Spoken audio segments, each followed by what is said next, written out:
Leo tunazungumza kuhusu awamu ya pili ya uboreshaji wa daftari hili inayotarajiwa kufanyika mwezi huu wa 5 kuanzia tarehe 16 mwezi wa 5 2025 hadi tarehe 22 mwezi wa 5 mwaka 2025. Zoezi hili la awamu ya pili litachukua siku 7. Hatua hii ni muhimu kuelekea uchaguzi mkuu ujao. Zoezi la awamu ya kwanza lilishakamilika na sasa tumeingia katika awamu ya pili ambayo ni muhimu kwa ajili ya kuandaa mazingira bora ya uchaguzi unaotarajiwa kufanyika. Kwa hiyo napenda nitumie fursa hii kuwajulisha ndugu wadau wa uchaguzi kwamba daftari la awali lile tulilojiandikisha mwezi wa 12 tumekwisha lipokea. Huenda kuna jina lilikosewa, huenda kuna mtu ambaye alishafariki hapaswi kwenye daftari, huenda kuna mtu ambaye sio mkazi wa eneo husika. Kwa hiyo wakati zoezi linaanza la awamu ya pili ya uboreshaji, mtatumia nafasi hiyo na tunaomba kumwambia wananchi wajitokeze kwa wingi kukagua taarifa zao na watumie nafasi hii ya mwisho ambayo kimsingi ni takwa la katiba na ni haki ya wananchi wote kwenda kujiandikisha na kurekebisha taarifa zao. Tusipoteze nafasi hii, tuungane kuhakikisha kila mwenye sifa amejiandikisha. Lengo letu ni kuhakikisha kuwa kila raia mwenye sifa ya kupiga kura anapata haki yake kwa wakati, kwa usahihi na kwa uwazi wa hali ya juu. Ni wajibu wetu kwa pamoja kuhakikisha kuwa wananchi wanapata elimu kuhusu umuhimu wa kujitokeza kuhakiki taarifa zao katika daftari la awali ambalo litaanza kubandikwa kuanzia kesho ili kuepuka changamoto wakati wa uchaguzi. Ni matarajio yetu ndugu wadau wa uchaguzi, changamoto zote tutazitatua sasa ili wakati wa uchaguzi mkuu iwe ni jukumu moja tu la kupiga kura. Na kabla sijahitimisha, naomba niseme tu sisi kama wasimamizi wa zoezi hili tulikwishawaandikia vyama vya siasa wote barua ya kuwataka watuletee orodha ya mawakala. Kwa mujibu wa kanuni za uboreshaji zinatutaka kwamba kabla ya siku 4 kabla ya zoezi kuanza wao wametuletea ile orodha na mawakala wao wameapishwa. Kwa hiyo tuna imani tutapata hiyo orodha na ili tarehe 12 mwezi huu wa 5 mawakala wote wa vyama vyote ambao watakuwa wametupatia orodha wataapishwa na wasimamizi wa uchaguzi wa usaidizi ngazi ya kata tarehe 12, siku 4 kabla ya zoezi la uandikishaji uboreshaji wa awamu ya pili kuanza. Asanteni kwa kunisikiliza. Kujiandikisha kuwa mpiga kura. Asanteni sana. Niwashukuru wale wote tuliojikita kwenye kufanya hamasa ili kuweza watu wetu kuweza kujiandikisha. Hili jambo si la serikali peke yake, ni letu wote kwa sababu ndio msingi mzima wa maendeleo yetu katika nchi yetu. Tuna watu wengine hawakuwepo wanahitaji kwenda kuandikishwa, lakini kuna watu ambao wamefika umri wa miaka 18, vijana, na wanahitaji kuandikishwa. Maana sisi kama Chama cha Mapinduzi tumefanya ziara kuhamasisha wananchi kwa kufanya mikutano ya hadhara. Tukaja tukagundua kuna vijana wa kiume akishafika miaka 18 kama hajapelekwa jandoni anaonekana bado mdogo, anakuwa andikishwa hadi pale anapopelekwa jandoni. Sasa sisi tumefanya hamasa na wametuelewa. Vijana wengi sana wapo wanahitaji kuandikishwa.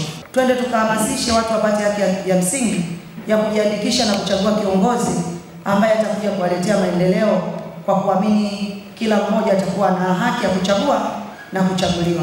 Watendaji wa kata warudi kwenye kata zao pamoja na kwenye vijiji na vitongoji wakatoa haya maelekezo ili watu waweze kujiandikisha na kuboresha taarifa zao kwenye daftari la mpiga kura. Kwa sisi viongozi wa dini tuna kanisa zaidi ya moja, 1, 2, 3, 4, mimi na 5. Sasa wanasaba basi zinatakiwa kesho angalau kanisani au Jumapili kesho kutwa. Ukitaka tangazo la mdomo maana matangazo yanafika kwa wakati, lakini kwa barua ni confidential, alafu inakaa kwenye file na ni rahisi hata kama mchungaji wanasoma na waumini wanaelewa, alafu inabandikwa pale na ni rahisi kuiskanika tu kwa watu na waumini wanapata hata kwa wale wako mbali.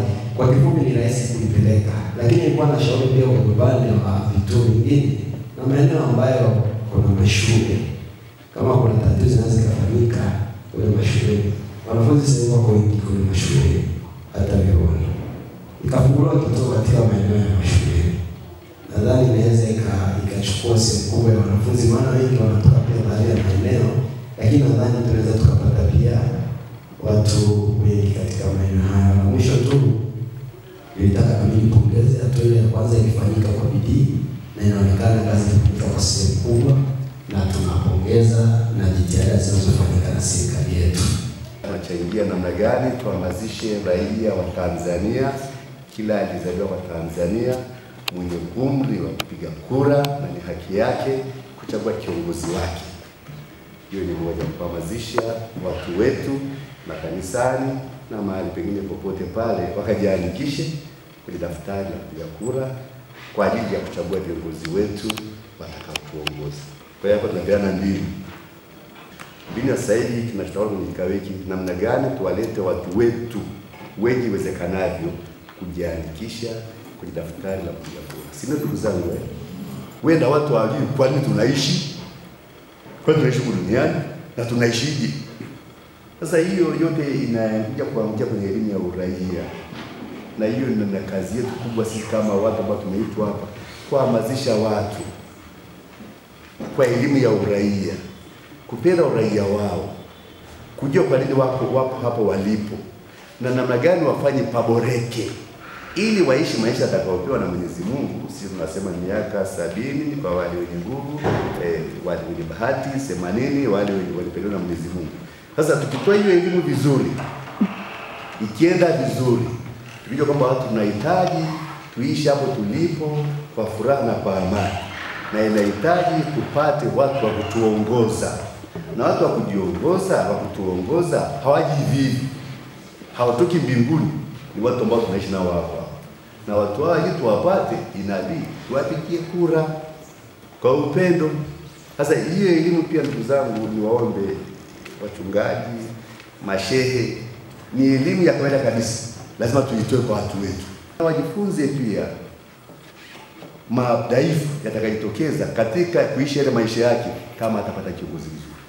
Katika kata yangu tumejiandaa vyema katika kuelekea kwenye uandikishaji wa daftari la kudumu la wapiga kura kwa awamu ya pili. Awamu iliyopita tuliandikisha wananchi wengi, lakini pia awamu hii tumejiandaa pia kwenda kufanya hamasa kwa ajili ya kuhamasisha wananchi wengi kujitokeza katika uandikishaji wa daftari la kudumu la wapiga kura. Na katika kata yangu tayari tumeshaanza kufanya vikao na tumeshaanza kuhamasisha wananchi pamoja na viongozi mbalimbali ili waweze kuhamasisha wananchi kujitokeza katika kujiandikisha kwenye daftari la kupiga kura kwa awamu ya pili. Wananchi ambao hawakupata fursa kwa awamu ya kwanza kujiandikisha wataenda kupata fursa ya kujiandikisha kwa awamu ya pili na watajitokeza kwa wingi. Asante sana.